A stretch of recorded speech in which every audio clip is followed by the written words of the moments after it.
Discussing some of the career possibilities that come along with the field of industrial engineering. And to do that, I'm just going to redefine kind of what I think industrial engineering is. And really, it deals with the performance of just complex systems and real life, variables that come with different companies and organizations, and maybe different buildings and factories and stuff. And really, anything that's describing, evaluating, controlling, modifying, or improving some type of system, that's industrial engineering. And if it involves the efficiency in manufacturing and delivering of goods and services, then that's also what I would consider industrial engineering. And these are some of the general areas that come along with industrial engineering.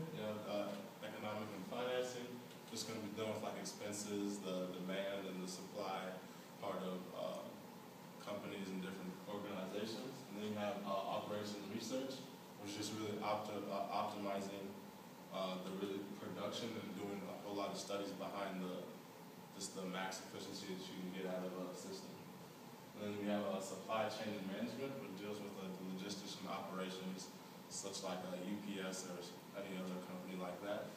And then there's also quality and statistics, which is just statistics and quality control. And then the possibilities of careers. And one is being a hospital director.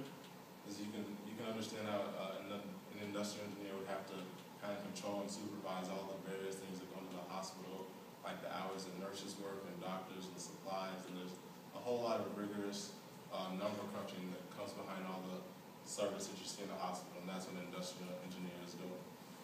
And then there's also consulting for any business consulting firms such as Accenture. You're going to have industrial engineers like really advising and consulting different companies like this.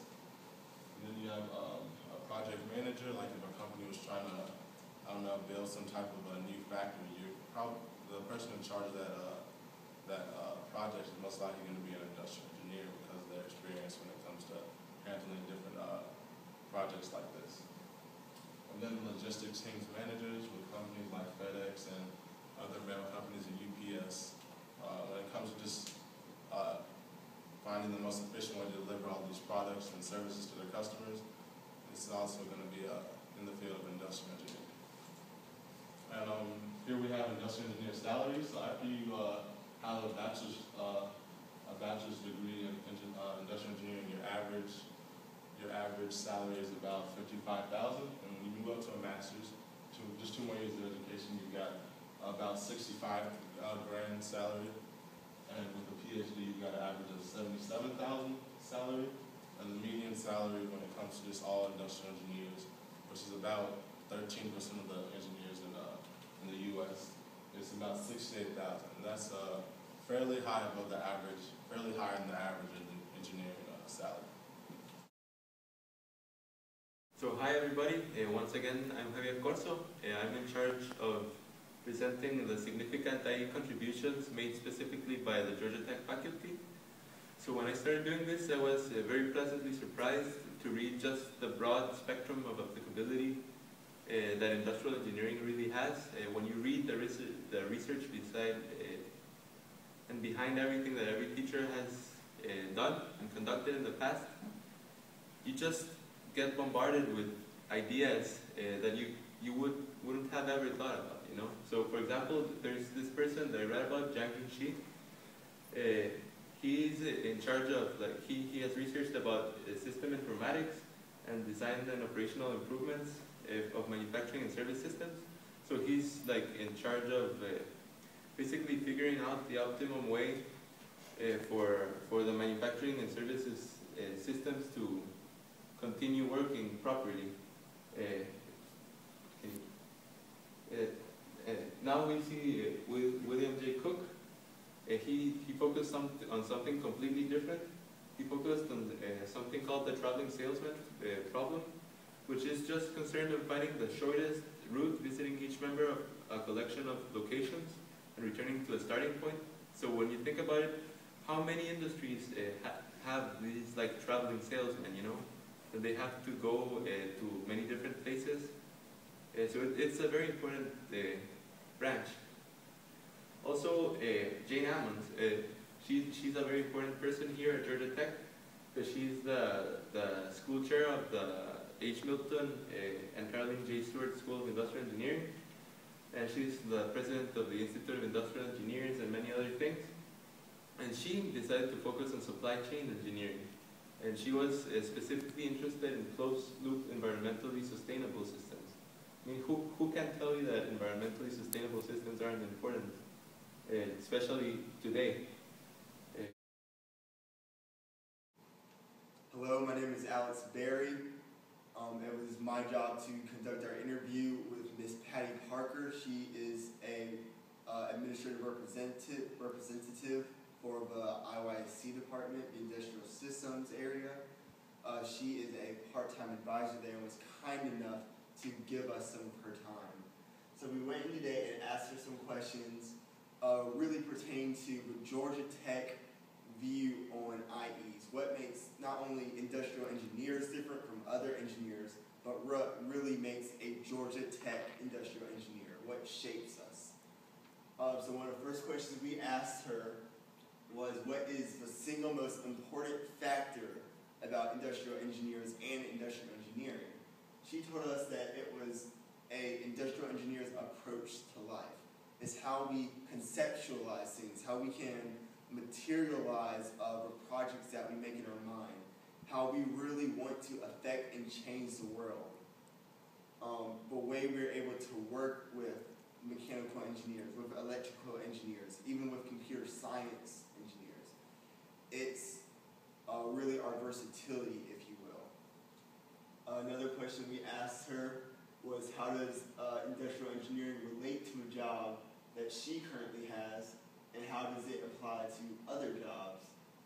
She says that her passion right now is really training and advising the next generation of industrial engineers.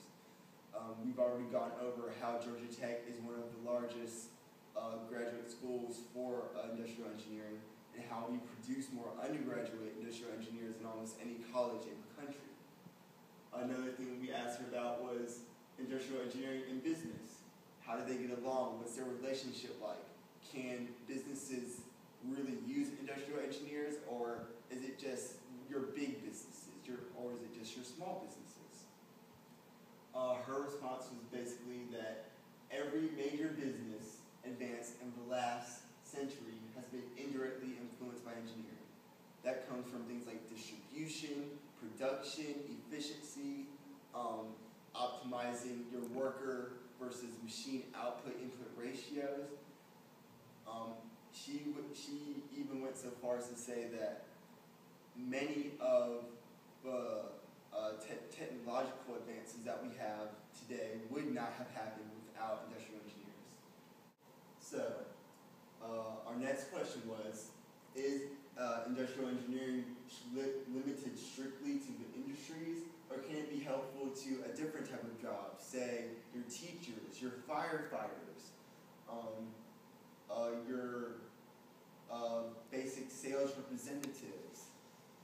Can it help with cafeteria food distribution?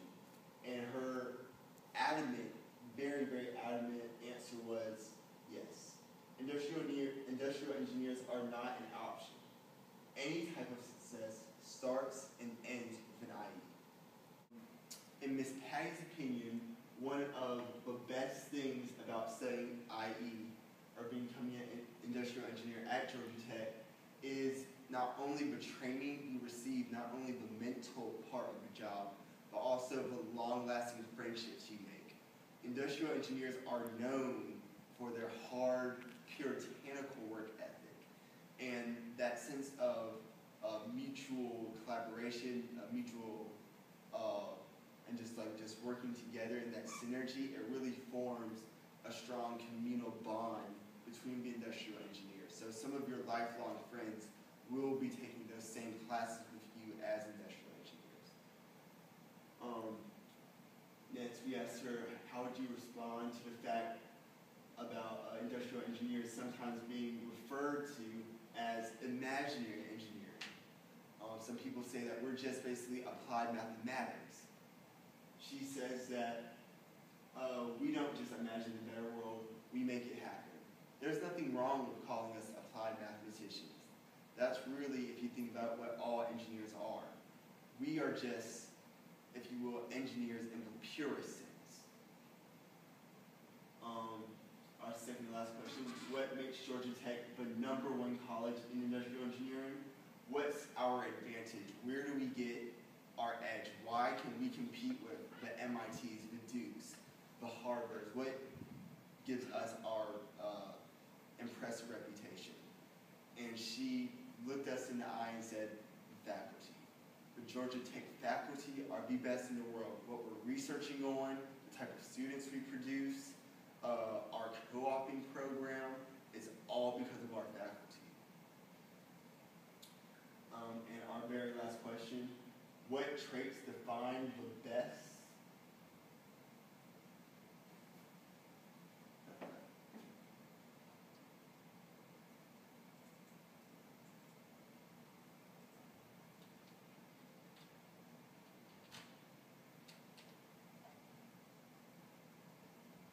Go.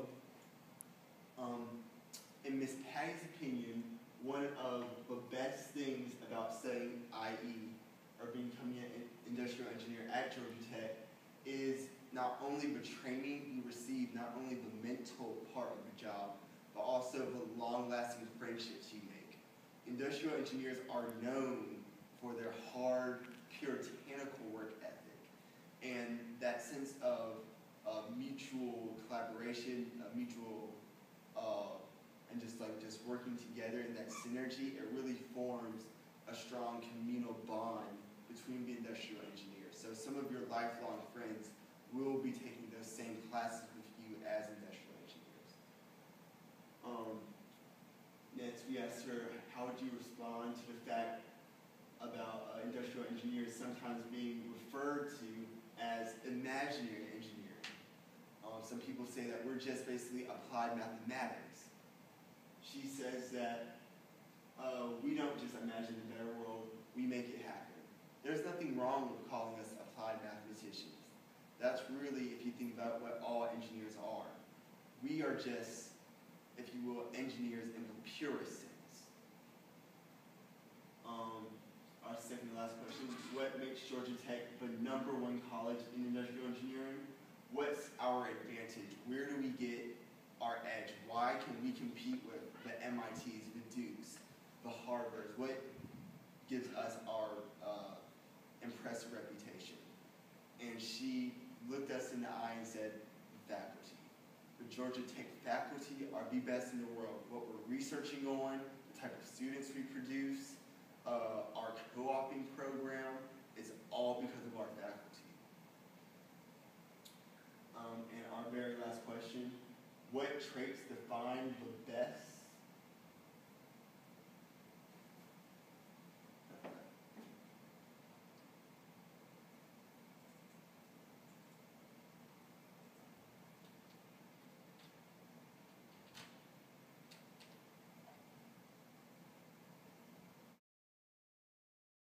Industrial engineering,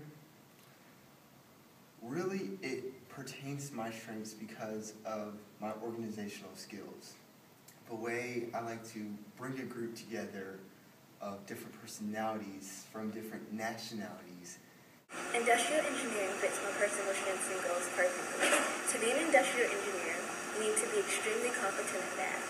This fits my strengths because I love math and I'm always open to learning new things. Well, I chose to study industrial engineering for a variety of reasons. To be able to work in different industries, I wanted to be able to live in other countries and to just have something that would unify the work that I did with the discipline that I really learned in college. Did I choose industrial engineering? Well, personally, I've just always been a problem solver. I love just taking the variables in the environment around me and just making them into some type of situation that just works. Why did I choose industrial engineering? Well, I would have been interested in like the business side of stuff, but I want a different approach to things. What approach? The engineering approach.